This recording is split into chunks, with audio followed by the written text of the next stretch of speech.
Funding for To the Contrary provided by the E. Rhodes and Leona B. Carpenter Foundation, the Park Foundation, and the Charles A. Freoff Foundation. Coming up on To the Contrary, the Great Divide. Why are Gen Z men and women continuing toward different sides of the political spectrum? Then, what the Democrats win this week in the race to fill George Santos's former U.S. House seat means for immigration politics.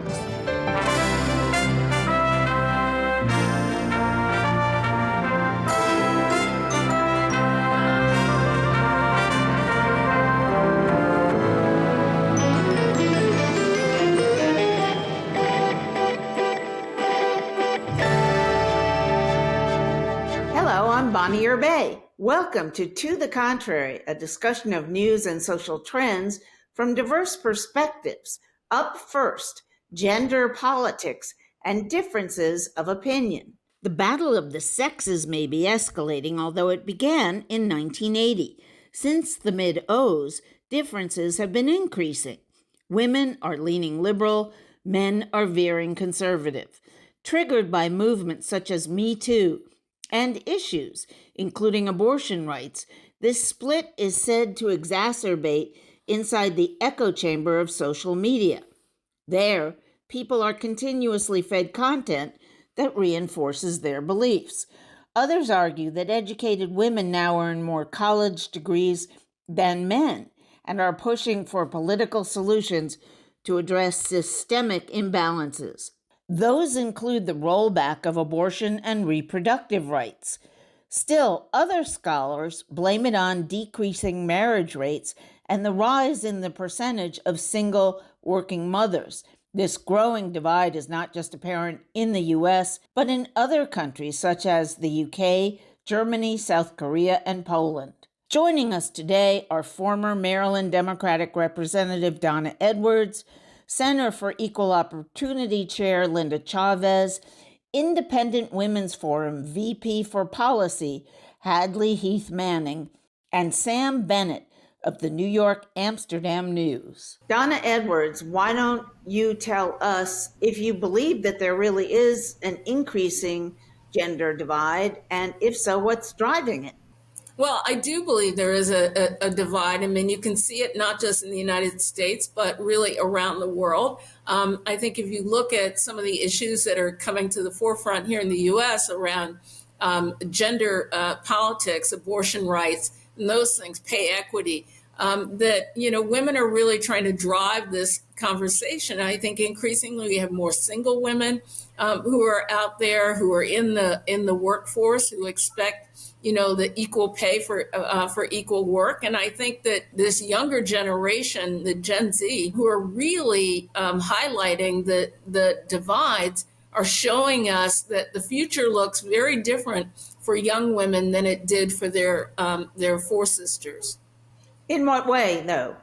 Well, I think it looks different because I think the younger women have an expectation that the workforce will be more equal. Younger women have more of an expectation that they're going to be able to take care of themselves on their own. Now, that hasn't matched the reality in terms of pay equity and other kinds of rights, but the expectation is there for this younger generation, and they feel that they can do these things independently of men or partners in their lives. Linda, your thoughts? Linda, you and I go way back, and I was just thinking about when I read this story, which is all based on new books, new reports. I thought, wait a minute, this already happened in the 80s. And in fact, the first gender divide, as I'm sure you know very well, emerged out of Ronald Reagan's first election in 1980, where for the first time there was an 8-point difference between the way men and women voted. So is it worse now than it was back then? Well, I do think it's worse. And by the way, it was a real concern during the 1984 election when there was real expectation that there was going to be this huge gender gap. But I do think it's worse today. And I think it's worse today because there's kind of a bifurcation that has taken place. Women are doing better women are more likely to go and graduate from four-year colleges than men are. They are going into the workforce. Now that's an expectation.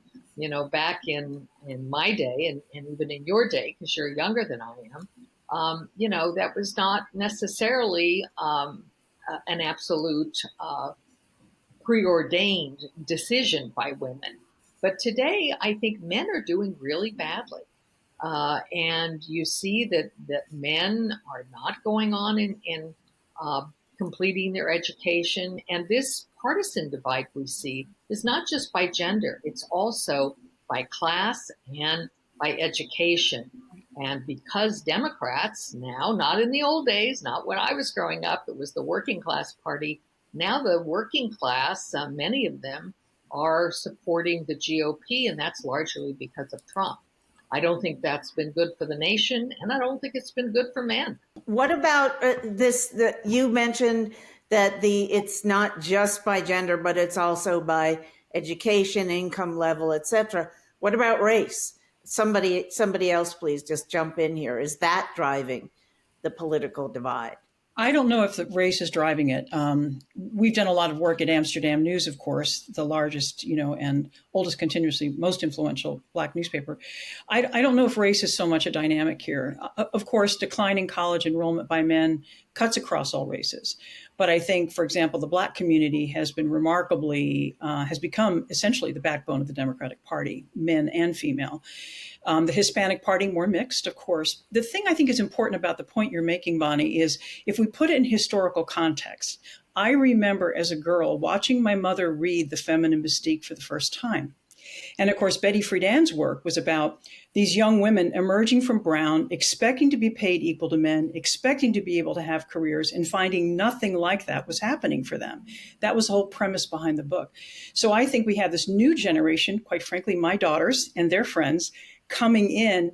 And not only do they have that expectation, it's actually being met many times. So we have this empowered generation of women who aren't, when I used to knock on doors when I was running for political office, half the time in Pennsylvania, I'd knock on the door, ask the woman who she's voting for. She said, "I'm voting with my husband."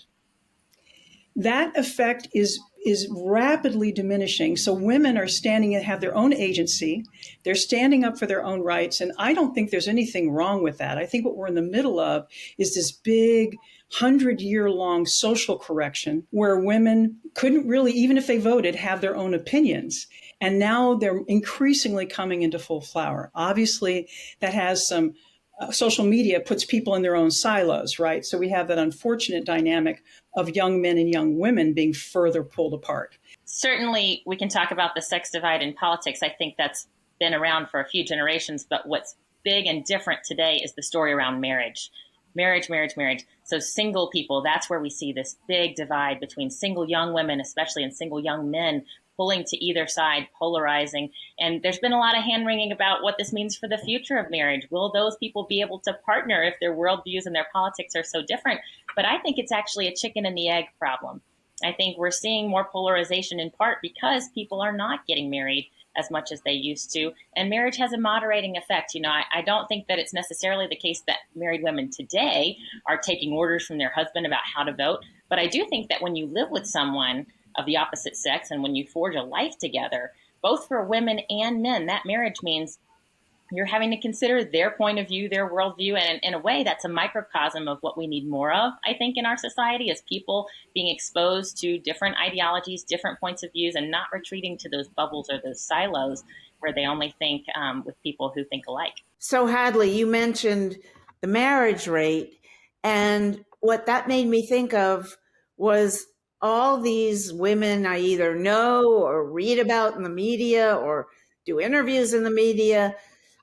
First of all, way more women going it alone to have kids, either artificial insemination or friend insemination or however they do it. The financial wherewithal, maybe not to provide a high income for their children, but enough to live on and raise a child or children. Is this contributing? And that's a whole other society from the one we were living in 50 years ago. So is this contributing to a political divide? Are men angry about this. One thing that hasn't changed, Bonnie, is that desire among women. In surveys, there's many people, both men and women, say they want to have children, but there's some kind of problems that we're encountering in the dating world and family formation world. It could have to do with our divergent worldviews between single young men and single young women. It could have to do with women's increased economic prospects and our ability to earn more versus men's decreased economic prospects. All of these are contributing factors, but we've got to figure out some solutions to these problems, or else we can't have the furtherance of, healthy families, the basic unit of any healthy society. Okay, and what about the so-called echo chamber of social media? Donna, we haven't really talked too much about that, but where you can go, whatever political view you have, you can sign up or go to websites or TikTok feeds or what have you that reinforce your belief. Right. Is that really adding to the political differences between men and women? Well, I think that you can point to these both social media echo chambers and the ability to separate yourselves based on your prevailing worldview, whether you're men or women. But that's actually true across generations, not just confined to young people. I do think that we have to do a reality check on this, that women still make less than men, even though they're making more now. Women still occupy fewer positions in the C-suites as they ever have. Women still hold fewer political elected seats than ever before, even though it's still more. And so the reality that men are facing in some ways is almost in their own heads, that they're falling behind, because all it means is that women are increasing in some of these areas, but by no means even close to sweeping forward ahead of men. Linda, your thoughts, because you raised the issue of men not doing well. Well, I think when it comes to education, these are absolute numbers. Women outnumber men in four-year colleges, and they outnumber men in earning four-year degrees. And that is a huge shift. Now, but let me just jump in here, because it's also community colleges, or what used to be called community colleges, are really, especially for technical training, are replacing the four-year degrees and are, quite frankly, more influential on your ultimate long-term income than are four-year degrees. I think if you check the stats on earnings with a four-year degree and earnings with a two-year degree, earnings with a four-year degree are still higher. Now, we may not see that ultimately 20 years from now, because women do make other choices. They may decide to drop out of the workforce and raise a family. And if they do that, that's going to have an impact on their earnings. But look, there is a real divide, and men aren't doing well. Well, I'd like to point out something a little bit different from what Donna raised, but women are doing incredibly well. And again, it's a small percentage of women, but young women, women of color, have realized, hey, I'm not going to waste 20 years in a corporation with millions of competitors trying to get a promotion and get a high salary. I'm going out on my own. And women have really taken to startups of all kinds, everything from makeup to lingerie to high-tech items. And they are really doing well in that direction. So does that mean that they're catching up in a way, particularly young women, that young men don't know what to do in reaction to that? Well, I don't want to be the Donna Downer here, but again, the reality check that while it is true that, the growing number of entrepreneurs among women is substantial, especially among women of color, but their ability to raise capital and capital formation is still lagging way behind that of men. Does it create some independence? Absolutely it does. It enables women to realize dreams that they haven't had before. But if we really are going to feed this beast, then we need to do it by feeding capital formation, access to capital, the ability to really take those that entrepreneurial spirit and really turn it into an economic engine. Yeah, to Linda's point, I think I would disagree respectfully that men are doing poorly. What I would say is what we're in the midst of, again, are these vast corrections. We're in the middle of, for a long, long time, we measured success by four-year degrees, right? When in fact, to Bonnie, to your point, there's a growing body of research that shows, in fact, those two-year technical degrees can lead to higher incomes over time. So this default that a four-year degree is the be-all and end-all, I think we're experiencing a correction around that. We're experiencing a correction around women voting with their husbands, which was the norm 50 years ago, no longer the norm today. We're also experiencing a correction in what does marriage mean? It was always the default that the only way to have a household and a family. And of course, I'm married, Hadley, happily married for 30 years, 3 kids, grandchildren, the whole 9 yards. But I think we're right smack in the middle of a number of corrections that we're all experiencing in real time today. Very good point, and a good point to close on. From Gen Z's political divide to shifts in the immigration debate. Democrat Tom Suozzi's win in the special election to fill disgraced former U.S. Representative George Santos's seat not only shrinks the Republican majority in the House, it offers Democrats hope and showcases a strategic approach to immigration. Suozzi's victory came as he doubled down on immigration and energized the Democratic base with ads targeting abortion and former President Trump. Suozzi embraced the immigration issue rather than shying away from it, recognizing its political significance. He took a firmer stance on border security, supporting legal pathways to citizenship, and Democratic leaders are already saying Suozzi's campaign provided a blueprint for their party nationwide. Now, Linda, it's no secret that Donald Trump is a lot harder right on immigration and in many cases downright anti-immigrant on racial bases, plural. So is Suozzi's kind of gentle move to the right enough to get people whose number one issue is immigration and things that they don't like it is doing to the United States? Is Suozzi's gentle move going to persuade a whole lot of them to come over and vote Democratic in November? I think the administration has to confront the fact that Americans are concerned about what they're seeing at the southern border. And I think what Suozzi did was actually very, very smart. First of all, you had a debate, not too long ago, recently, in the Senate about changing our immigration laws. A lot of what Republicans say about, Biden could just do this if he wanted to. No, that's not the case. Asylum laws right now allow people to step on U.S. soil any place, and to do so within a year of stepping on U.S. soil, to go and turn themselves in and claim that they want asylum. Those laws have to be changed if you want to change the numbers.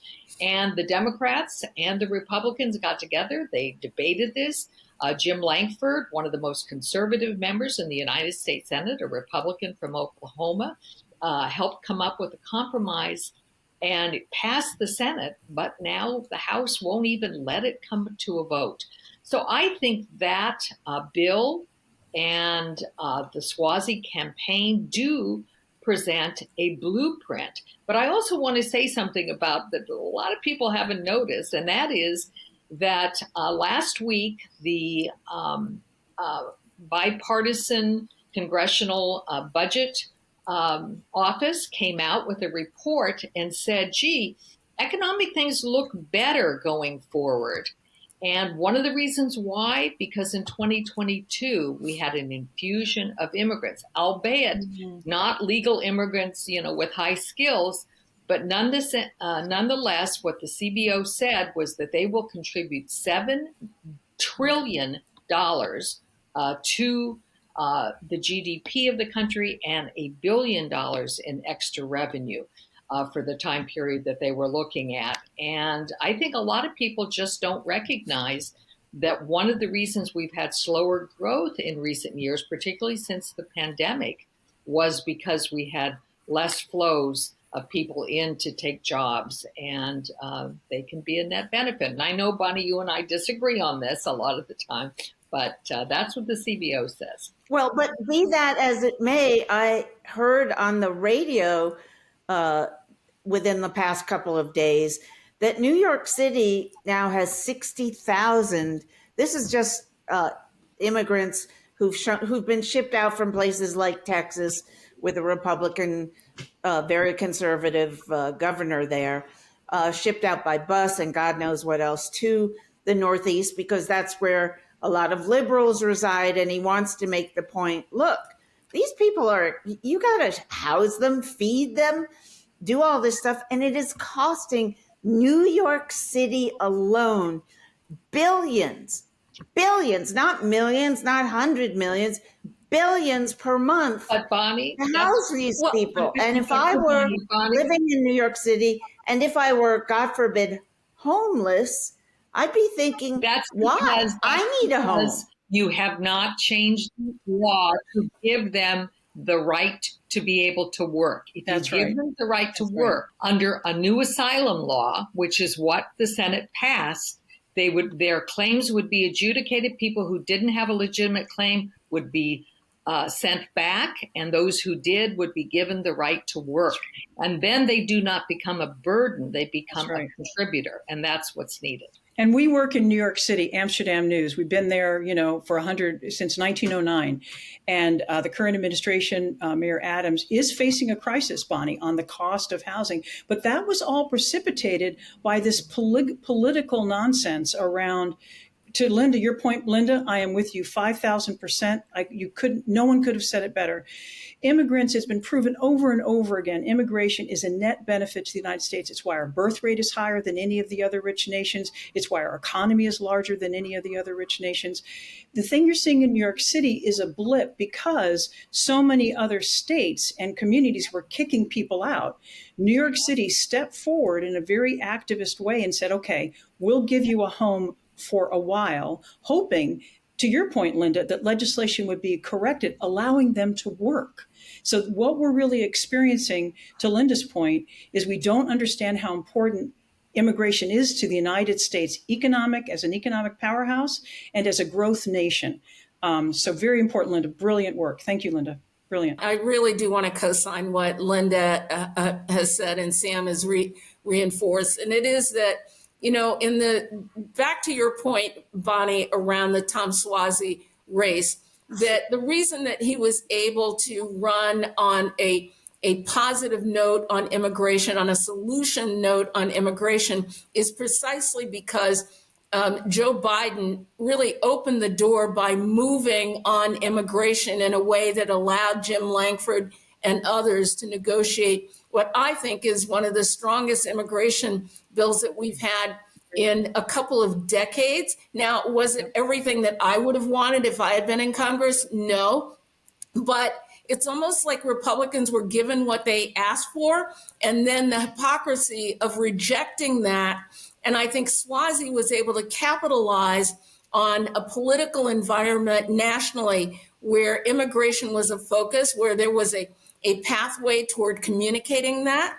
And I do think it offers a blueprint for Democrats going forward about a way to position themselves on immigration. I'd love to see a shakeup on the politics of immigration, because what I see at the elite level of conversation sometimes on this issue necessarily books people into one of two camps. Either you're anti-immigrant and you want better border security, or you're pro-immigration and you want open borders and chaos.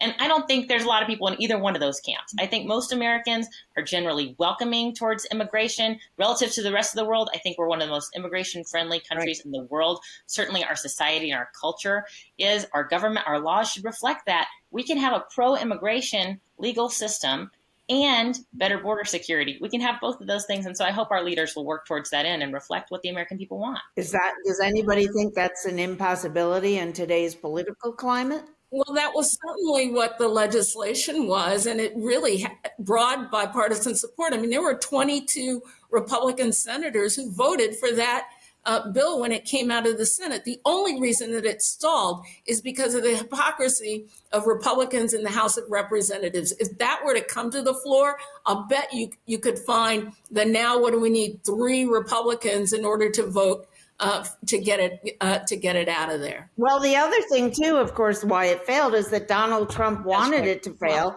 because he wants this to be a divisive issue and to use it to campaign on in the election. Which is unfortunate. And a very important reality is every single year that Gallup has done this international poll for over 50 years, what is the one place everyone in the world wants to go to? Hadley, to your point, the United States. So we are still the place everybody wants to come to. But I agree 100% with you, Hadley. We need to have legislation that makes this all manageable. And I was horrified when Trump turned it into a political game card for his own potential race. All right. That's it for this edition. And thank you all for a great conversation. Keep the conversation going on our social media platforms. Reach out to us at To The Contrary and visit our website, the address on the screen.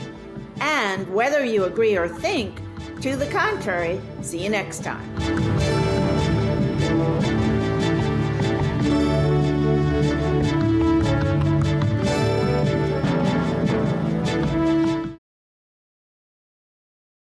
Funding for To the Contrary provided by the E. Rhodes and Leona B. Carpenter Foundation, the Park Foundation, and the Charles A. Freoff Foundation. For a transcript or to see an online version of this episode of To the Contrary, please visit our PBS website at pbs.org/To the Contrary.